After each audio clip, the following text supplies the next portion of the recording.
volta com o Meio Dia Catarina para falar sobre o pagamento da metade do 13º salário aos servidores estaduais, que está programado para a próxima sexta-feira. A antecipação do recurso deve movimentar a economia catarinense.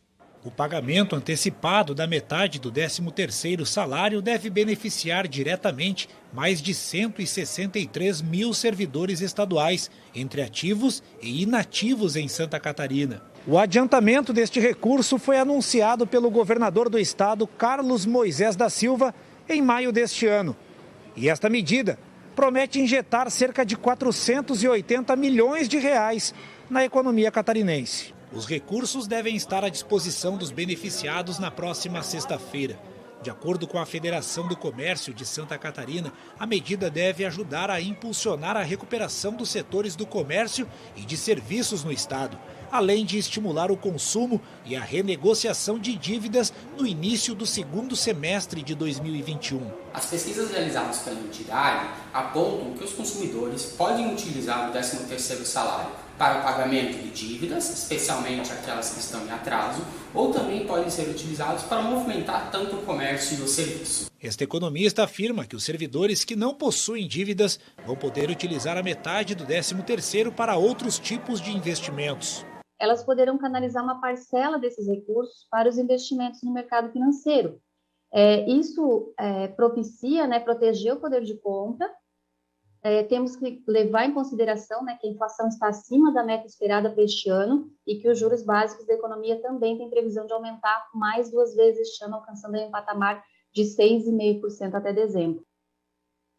O Tribunal Regional Federal da 4ª Região em Porto Alegre determinou que a Prefeitura de Florianópolis tome providências urgentes para conter o avanço da erosão no Morro das Pedras, aqui em Florianópolis, no sul da ilha.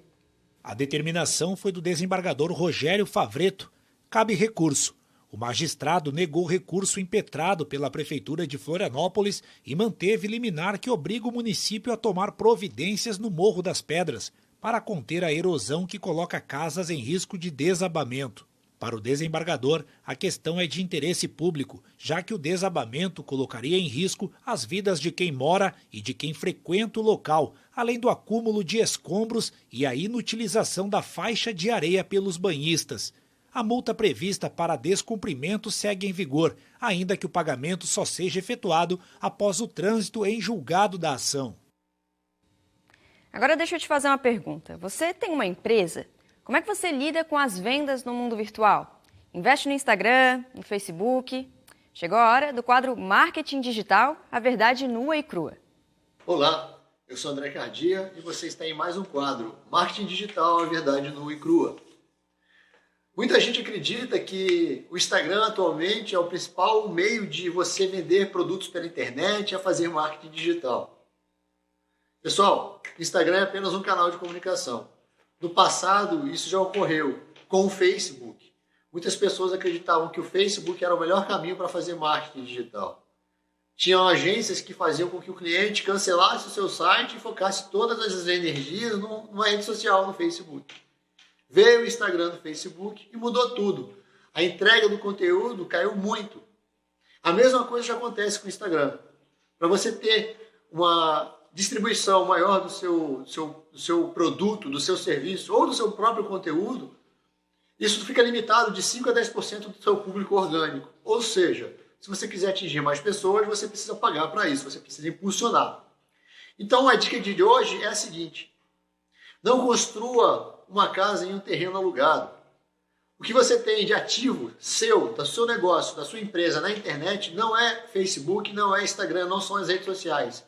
É sim o seu site, que você constrói, que você tem o seu domínio, que você trabalha como um ativo seu. Redes sociais são de terceiros, onde você investe tempo e dinheiro e muitas vezes fica à mercê dos algoritmos que da noite para o dia mudam tudo e você para de entregar conteúdo. Então, essa é a dica de hoje. Tenha o seu site e use os outros canais digitais como as redes sociais, Facebook, Instagram, entre outras, YouTube, para divulgar, para complementar os canais de distribuição do seu conteúdo, do seu produto, do seu serviço pela internet. Um abraço. Obrigada, André, pela sua dica. E uma pergunta que algumas pessoas vêm fazendo desde o começo da pandemia: como será a volta à normalidade depois de tudo isso? O medo de não conseguir se socializar é uma realidade. Mas como perceber esse medo e como se livrar dele? Acompanhe na reportagem.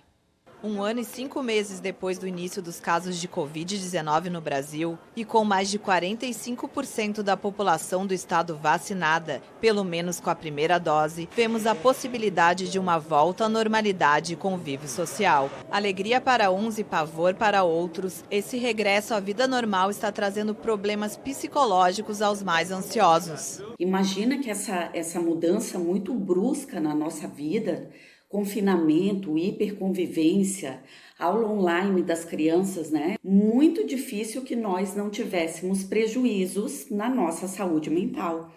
E que muitas vezes, a gente está falando agora em síndrome da cabana, e que eu acho que tem muito a ver com uma ansiedade social e também com medo ainda que muitas pessoas têm em relação ao próprio vírus, né? E que a gente vai precisar ressignificar esses pensamentos. O Brasil liderou os casos de depressão e ansiedade durante a pandemia do novo coronavírus, segundo pesquisa realizada pela Universidade de São Paulo, USP, em 11 países. Eu me sinto tranquila, eu acredito que é preciso a gente voltar aos poucos, pelo menos, né, a ter a nossa vida normal. A gente ainda tem um pouco de dúvida, né, por causa que ainda continua com alguns casos, mas eu acho que aos poucos a gente teria que ir voltando, né, a vida tem que continuar, não adianta, a gente não pode continuar achando que ainda é muito grave, porque graças a Deus com a vacinação acho que a gente já pode começar a ter um ritmo mais frequente e normal, né. Eu acho ainda assim que é muito cedo voltar à normalidade, porque as pessoas ainda estão assim muito... O vírus está muito solto, a gente não sabe aonde ele está. Então, assim, reuniões de família, quanto mais esperar, daí vou ter a volta mais segura. Bom, a gente sempre fica com um pouco de medo, né? Porque ainda não acabou toda a pandemia, mas eu me sinto um pouco mais tranquila, que agora veio a vacina, as pessoas estão mais conscientes do que a gente está vivendo no momento. Mas existem formas de se preparar à volta à normalidade. Tentem perceber essa linha tênue. Se de fato esse medo ele é real, ou seja, eu uso todas as EPIs, ou seja, eu uso todas as normas e os materiais que servem para manter a segurança, mas ainda assim eu tenho medo. E com que frequência eu costumo sair de casa e encontrar pessoas?